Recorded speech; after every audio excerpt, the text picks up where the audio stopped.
ആദ്യം ആ പാലിലൊന്ന് തൊട്ടിട്ട് ഒന്ന് നാവുമ്പോൾ തൊട്ട് വെച്ചു. അപ്പോൾ നമുക്ക് പറഞ്ഞത്രേ ഈ കൊണ്ടുവന്ന ആൾക്കാർ കുറച്ച് പഞ്ചസാര കൊണ്ടുവരും ഏതായാലും.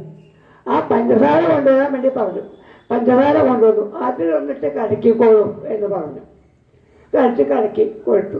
ഇനി ഒരു കാര്യം ഞാൻ പറഞ്ഞു നിങ്ങൾ കേൾക്കണം എന്ന് പറഞ്ഞു.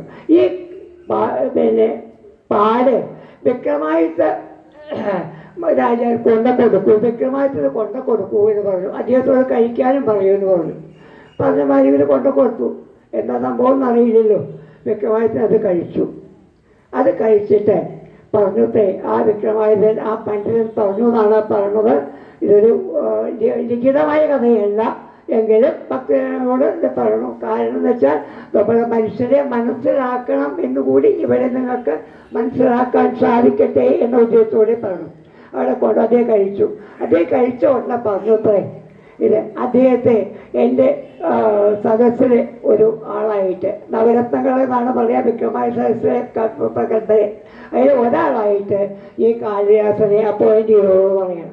അങ്ങനെ വിക്രമാദിത്യൻ അവിടുത്തെ കാതൽ ഇതിൽ നിങ്ങൾക്ക് എന്ത് മനസ്സിലാക്കുന്നു എന്ന് ചിലപ്പോൾ നിങ്ങൾ ചിന്തിക്കുന്നത് നല്ലതാണ്. പക്ഷേ ഞാൻ ഒരു സൂര്യനോട് പറഞ്ഞു തരാം. അതായത് അവിടെ ഈ മധുരമിട്ടു, ആ മധുരമിട്ട് കഴിച്ചു. മധുരമില്ലാത്ത പാലാണ് കൊടുത്തത്. ഇവിടെ മധുരം വരണമെങ്കിൽ ഈ ഇതുകൂടി പഞ്ചസാര കൂടി ചേർക്കണം, എന്നാലേ ആ മധുരം കിട്ടുള്ളൂ.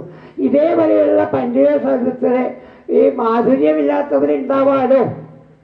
അതുകൊണ്ട് മധുരം കൂടി അവിടെ ആയാൽ, അതായത് ഒരു പണ്ഡിതൻ കൂടി അവിടെ ചേർന്ന് കഴിഞ്ഞാൽ, ഈ കാളിദാസ കൂടി അവിടെ ആയിക്കഴിഞ്ഞാൽ അദ്ദേഹത്തിൻ്റെ സഫലമായി, എല്ലാ അറിവും തികഞ്ഞ ആൾക്കാരായി എന്ന അർത്ഥമാണ് നമ്മളിതിൽ മനസ്സിലാക്കേണ്ടത്. അതായത് ഈ മഹാകവിയുടെ ഒരു കുറവ് മാത്രമേ ആ പണ്ഡിത സദസ്സിലെ ഉണ്ടായിരുന്നുള്ളൂ എന്ന് മനസ്സിലാക്കാൻ വേണ്ടിയാണ് ഞാൻ ഈ കഥ പറഞ്ഞത്. അങ്ങനെ മഹാകവി കാളിദാസൻ്റെ കഥ ഇതാണ്. അങ്ങനെ അദ്ദേഹം അപ്പോഴേക്ക് ഈ രാജ്ഞിയുടെ അടുത്ത് ഭദ്രകാളി പറഞ്ഞ കാര്യം കൂടി ആ ഭദ്രകാളിയോട് പറഞ്ഞു, എനിക്ക് എന്ത് വേണം. ഭദ്രകാളി അപ്പം പറഞ്ഞത്, ശരി നീ നല്ല നാവ് നീട്ട്. നാവിൽ കൂടെയാണല്ലോ സദസ്സിൽ പ്രവേശിക്കുക. നാവ് നീട്ട് പറഞ്ഞു. അദ്ദേഹം ഭദ്രകാളി അമ്മ പിന്നെ വാളുകൊണ്ട് അദ്ദേഹത്തിൻ്റെ നാവിനെ ഹരിശ്രീകരണ എഴുതി കൊടുത്തു. അന്ന് മുതൽ കാളിദാസൻ മഹാകവിയായി എന്ന് കൂടിയാണ് പറയുന്നത്. ആദ്യം എഴുതിയ സമയത്ത് തന്നെ അദ്ദേഹം സൂര്യൻ ഉദിച്ചു വരുന്ന സമയത്താണ് ഈ സംഭവിക്കുന്നത്. രാത്രിയിലാണല്ലോ ഭദ്രകാളിൻ്റെ എഴുന്നള്ളിപ്പ് ഉണ്ടാവുക. അപ്പോൾ അങ്ങനെ ആ ഇത് കഴിഞ്ഞിട്ട് വരുമ്പോൾ അപ്പോൾ സൂര്യൻ ഉദയിച്ചു വരികയാണ്. അദ്ദേഹം ആദ്യം എഴുതിയ കവിത ഇതാണെന്ന് പറഞ്ഞു കേട്ടിട്ടുണ്ട്. ഉദയഗിരി ചുവന്നോ